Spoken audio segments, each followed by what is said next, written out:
Nesse vídeo você vai aprender o inglês que as pessoas de fato estão usando na vida real.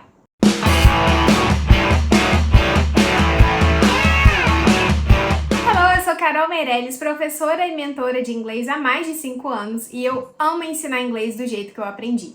Com trechos de filmes, músicas, séries, porque isso faz com que a gente esteja muito próximo do inglês que a gente quer conseguir usar e entender. Então, a gente aprende no dia a dia, dentro da nossa casa, sem precisar sair do nosso país, por exemplo, e um inglês extremamente eficiente. Quem nunca estudou através de livros, aqueles métodos mais tradicionais, e quando finalmente teve a oportunidade de conversar com alguém, não saía nada, você não entendia a pessoa porque você espera o inglês diferente do que as pessoas usam na vida real, no dia a dia.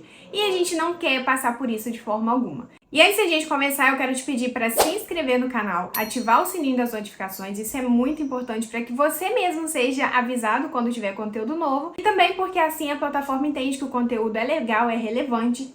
Se você compartilha com algum amigo, se você deixa um like, isso vai ajudar muito no crescimento do canal. O nosso estudo por aqui, ele sempre acontece da mesma forma. Eu deixo passar um trecho e depois eu volto com você te explicando o que é que você acabou de ouvir. Porque assim a gente consegue dar atenção aos sons que estão conectados ali, porque que um som só tem 3 palavras, por exemplo, e da próxima vez que você ouvir algo parecido, você meio que já espera aquelas palavras conectadas e fica muito mais fácil entender o que é que está sendo falado ali. E claro, se você também se coloca a falar em voz alta, com repetição e tal, isso vai fazer com que a sua fala também funcione muito bem e você desenvolve tudo junto, que é o que a gente quer, ok? Let's go! It is Gia, right? I'm sure you're very good at what you do. Otherwise, Christian wouldn't have asked for your input. But... E voltando aqui... A legenda ajuda bastante, né? Ajuda bastante. It is Gia, right? It is. Aqui a gente já tem uma conexão muito interessante. Quem tá aqui no canal há um tempo já sabe que essa conexão entre esse T e esse E aqui, na verdade em inglês isso é uma conexão com som de D em inglês. Em português pode ser R do prato, mas em inglês esse R é do D. Se você força um D aqui, it is. Você vai ver que isso vira um R, rapidinho, né? Então, it is. Ela não tá chamando a Dia de it. A gente sabe que it a gente usa para coisas ou animais.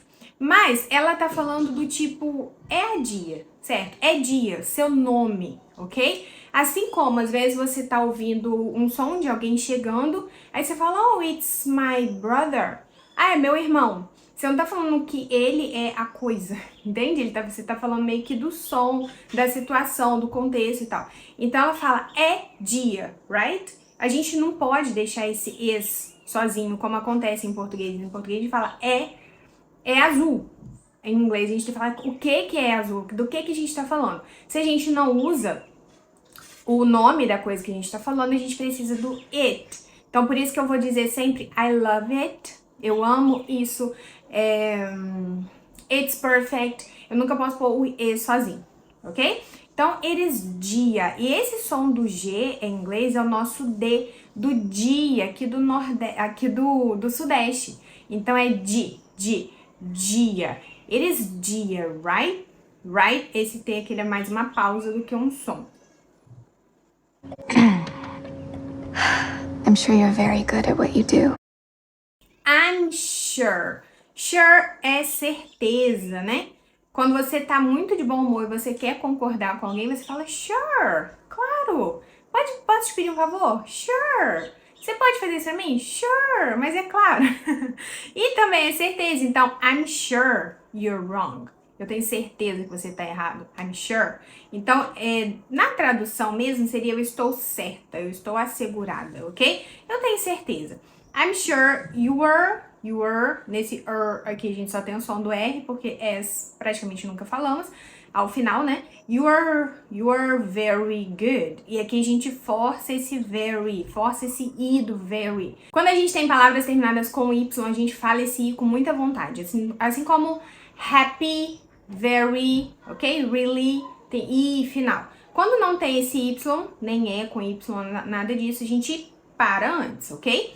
Então, ó, very good, very good at. Você é muito bom em. Sempre que você quer falar que você é bom em algo, você usa at. I'm good at my job. Eu sou bom no meu trabalho. I'm good at reading person. Eu sou bom em ler pessoas. What you do. No que você faz. What, com som de O, you do. You do. E esse D aqui é o D do Nordeste, que a gente fala do dia, diferente do Sudeste, aqui no G, que a gente fala dia, no Nordeste a gente fala di. Então, esse é o D do inglês, ok? D. What you do. Otherwise, Christian wouldn't have asked for your input. Otherwise, esse otherwise é uma expressão bem útil, na verdade, uma palavra bem útil pra gente falar de outra forma, de outro modo, de outro jeito. Otherwise, Christian and fechando esse N, wouldn't have asked for your input. Wouldn't. Aqui vamos tentar entender essa frase porque ela é um pouquinho mais complexa. Então, ó, would coloca o ria nos verbos. Então, ask aqui é o verbo, ok? Mas ele tá no passado. Então, ask. Vamos desmembrar isso aqui, ó. Ask é pedir ou perguntar. No caso aqui, ele pediria o favor dela, né? O input dela, a contribuição. Would ask ele vai colocar esse iria no verbo. Então, vira se ask é pedir, nesse caso aqui, fica pediria. Ele não tem em si um significado, uma tradução. Ele vai atuar sobre o significado do verbo. Assim como will, por exemplo. Se fosse will seria perguntará, coloca no futuro. Aqui o would fica nessa condicional de perguntaria. Mas aqui a gente tem o present perfect, que é o have asked. Quando a gente usa o present perfect, a gente está falando de uma situação do passado que afeta o presente. Eu não gosto muito dessa explicação, porque a gente, na hora de falar, você vai ficar tipo, isso afeta o presente? Isso aconteceu? Será que eu tô sendo afetada agora? Não fica muito natural, né? Então, você pensa assim, existem situações que você vai usar o present perfect. Ele não existe em português. Então, não tem uma explicação super lógica pra gente, né? Pra gente, tanto faz. E aí, a gente meio que vai copiar eles. Assim como as crianças, quando elas estão aprendendo, elas não ficam perguntando por que fala assim, elas só copiam. Então, a gente faz igual. Então, por exemplo, você vai perguntar se a pessoa já viajou pra Paris. Você vai usar present perfect. Você vai contar quanto tempo você tá casado com a pessoa. Vai usar present perfect. Experiências de vida, coisas que a pessoa já fez. Entende? E aqui, ela tá colocando, tipo, ele não teria pedido o seu favor. A sua ajuda. Teria pedido. Então, ele já pediu. E por isso que elas estão ali. Então, esse have asked. Christian has... Aí teria que ser has, né? Has asked. Ele pediu o seu favor. Mas aqui a gente tem o wouldn't. Pra colocar esse iria. Ele não pediria. A gente fala assim em português. Ele não teria feito isso. A gente sempre vai usar o would nesse sentido. Tanto de faria... possivelmente no futuro, tipo, eu gostaria de um café, a gente usa o would, né, do I'd like, mas também no passado, do tipo, eu queria ter feito, entende? Aí a gente usa esse would. Então, would not, ficou complexo, eu sei, mas vamos com calma. Wouldn't é would not, então ele não pediria, ok? Wouldn't have asked, então ele não teria pedido for your input. Input é a sua, nesse sentido aqui, dá essa ideia da sua contribuição, da sua ajuda, da sua opinião, talvez, ok? Me fala se ficou claro, se fez sentido, porque às vezes na minha cabeça tá claro, mas não me expressei. E aí você coloca nos comentários caso você tenha dúvida, ok? Não deixe de deixar aquele like também, que isso vai me ajudar muito. Já deixa de uma vez, pra não esquecer. Então vamos lá. But, please. Ela fala but. Please, but. Fecha o T, mas não sai. But, please. Speaking to my husband as if I weren't here. Anna. Stop speaking to my husband. Repara que esse to não saiu de forma alguma. Ela fala meio que na. Por quê? Esse G aqui é silent. E esse N vai se ligar ao qualquer coisa que seja esse som do to, que não é, né? Então, stop speaking my. Então, esse T, esse to, ele sai, mas não como to, ele sai como n, como uma conexão, ok? Speaking my, ok? Então, e outra coisa, sempre que você tem dois verbos, o segundo vai vir com ing. Uma coisa que a gente aprende errado na escola, eu sei porque eu aprendi isso na escola, e muitas pessoas, todo mundo que eu converso, na verdade, quando tá iniciando, sabe que ing é igual a gerúndio. Gerúndio é o fazendo, comendo, andando. Então, você vê esse speaking aqui, você já pensa falando. Mas ing não é sempre gerúndio. O ing, ele também dá o infinitivo. Então, por exemplo, quando a gente tem aquela música do Ed Sheeran, Loving can hurt, loving can hurt. Ele não tá dizendo amando, ele está dizendo amar.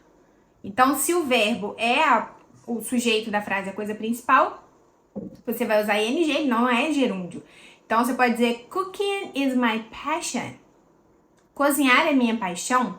E aqui é a mesma coisa, você tem parar, stop, e logo em seguida você tem um verbo. Nesse caso aqui, a gente tem o stop, não começa com som de i, stop, e logo em seguida a gente tem um outro verbo.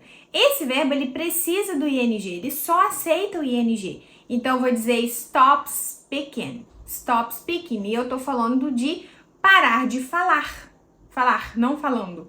Porque se eu não uso ing e eu uso o to aqui, eu não tô dizendo parar de falar, eu estou dizendo parar para falar. Lembra que o to também significa para, né? Então, parar para falar. Eu posso usar stop to speak with my husband, para falar com meu marido, mas nesse caso não, ela quer que pare de falar. Então, a gente usa ing. Eu sei que isso muitas vezes é confuso, porque não é uma regra clara do tipo, aqui você vai usar ing, aqui você vai usar to. Mas você vai entender o contexto. E por isso, justamente por isso, esse contato com o inglês, ele vai ser muito útil para você, porque vem que você começa a usar naturalmente. Assim como as crianças nem sabem que existe to, gerúndio e nada disso, e elas falam muito bem, seja português, seja inglês, seja mandarim, seja a língua que for. Então a gente vai por esse caminho natural, ok? Porque o seu objetivo é conversação, o seu objetivo não é se tornar um mestre em linguística, certo? Se for, meio que não vai adiantar muito se você está por aqui, mas se você quer conversar em inglês, você segue por esse caminho que é sucesso. Então, stop speaking, pare de falar to my husband, então pare de falar com o meu marido, as if I weren't here. As if é o e se, tem até uma série, né, da Marvel, se eu não me engano, que chama As If, e se, como se I weren't here. E aí você deve estar se perguntando também, que você aprendeu que I sempre vem com was. Mas se a gente usa if, a gente usa were. Existe até uma música, acho que é da Beyoncé, que é If I Were a Boy, não tem? If I were. E aí você pensa, nossa, que erro gramatical. Não, porque se tem o if, você pode usar o were, ok? Então, if I, aqui junta, né, vira um if I, as if I, aqui não é I, é E, né, sempre.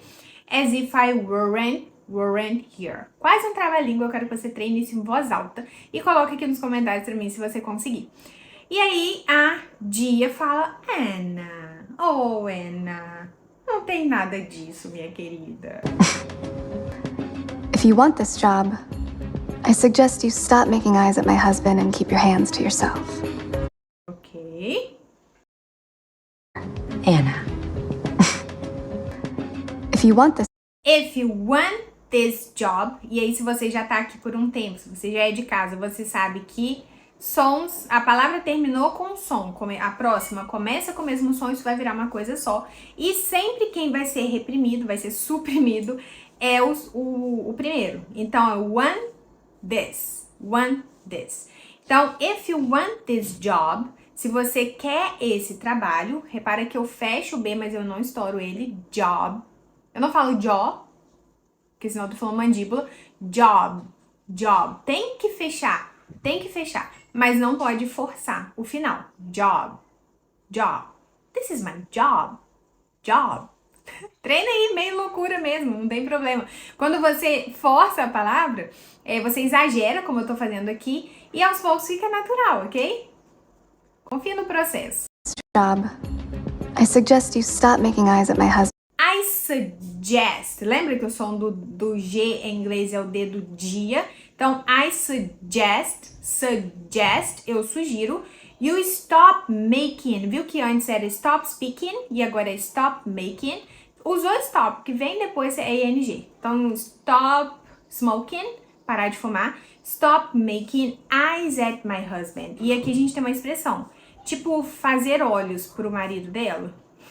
Tipo, ficar encarando o meu marido, né? Stop making eyes, making eyes. Repara que aqui eu não falo esse G e esse N se conecta com I aqui do eyes. Making eyes at my husband. Aqui, ó, junta esse S com esse at, vira Z. Making eyes at. Making eyes at my husband. Então, eu sugiro que você pare de encarar o meu marido. And keep your hands to yourself. And keep your hands to yourself. Repara que hands é a palavra mais bem falada dessa frase. Hands. And keep your hands to yourself. Tem muito disso, o stress na palavra em si, né, que é a sílaba tônica, mas também a palavra mais forte da frase ser muito mais bem pronunciada. Então, and keep your, vai juntar aqui, ó, keep your hands to yourself. Yourself. Esse L é bom também a gente dar uma implicada com ele pra ele sair bem, ok? Yourself. Pra não falar com U, tipo pastel, yourself. Não, self. E parar e manter as suas mãos pra você mesmo, né? Tipo, parar com essa mão boba. Or you can go and climb back into your shit-colored car and drive back to Seattle. It's up to you. Keep your hands to yourself. Or you can go. Aí ela dá uma opção, né? Ou você pode ir, or you can go. Aqui nada se junta exatamente. A gente só fecha esse N bonitinho. You can go. Ou você pode ir and climb back into your shit-colored car. E climb back climb é escalar, do tipo escalar uma árvore, escalar um morro, né?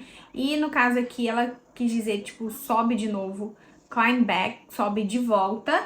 Into your, pra dentro do seu. Into your shit-colored car. E aqui, colored, é colorido. Colorido de merda, carro. Então, dá uma ideia de o seu carro cor de merda. Então, literalmente, ela tá falando o seu carro cor de merda, ok? go and climb back into your shit-colored car and drive back to Seattle.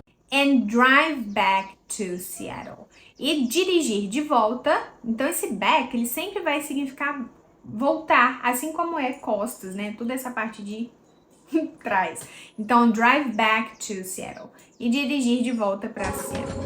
It's up to you. Aqui sim está uma expressão extremamente útil. You. Que eu consegui perder 2 vezes. Peraí. Ok? It's up to you. Aqui ela fala com a dia, né? It's up to you. Tipo, tá com você. É você quem decide. E você pode usar isso aqui pra meio que tudo na sua vida. Você quer falar com você? Ah, você que sabe.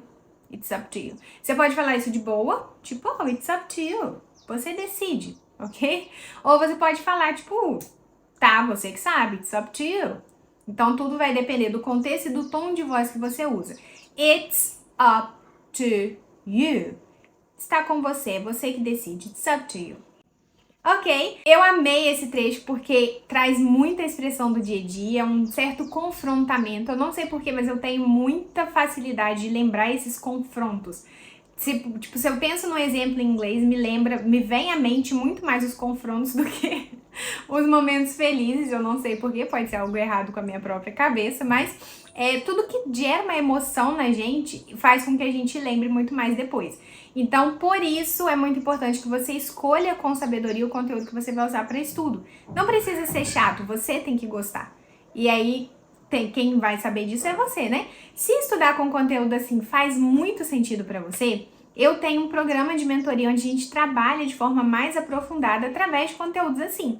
Então eu gravo para você aulas parecidas com essa, te explicando essas conexões e a gente vai trabalhar em cima disso. Então eu vou te ajudar a entender o que está sendo falado, eu vou te ajudar a praticar, vou te ajudar a explicar, a contar essa história, a usar esse vocabulário. E também a gente tem toda uma parte focada 100% em conversação para você conversar sobre os assuntos do seu dia, da sua rotina, do seu trabalho, coisas que fazem muito sentido para você na vida real e que é prático, para com poucos minutos por dia você conseguir falar e corrigir o seu inglês diariamente. Se faz sentido para você, se você quer conhecer esse programa, aqui na descrição tem o link onde você consegue se cadastrar e eu mesma vou entrar em contato com você para entender a sua história, os seus objetivos e te ajudar a traçar um plano perfeito para que em pouco tempo você de fato comece a usar o inglês que eu sei que você já tem aí na sua cabeça, ok? Mais uma vez, não se esqueça de se inscrever no canal, ativar o sininho das notificações,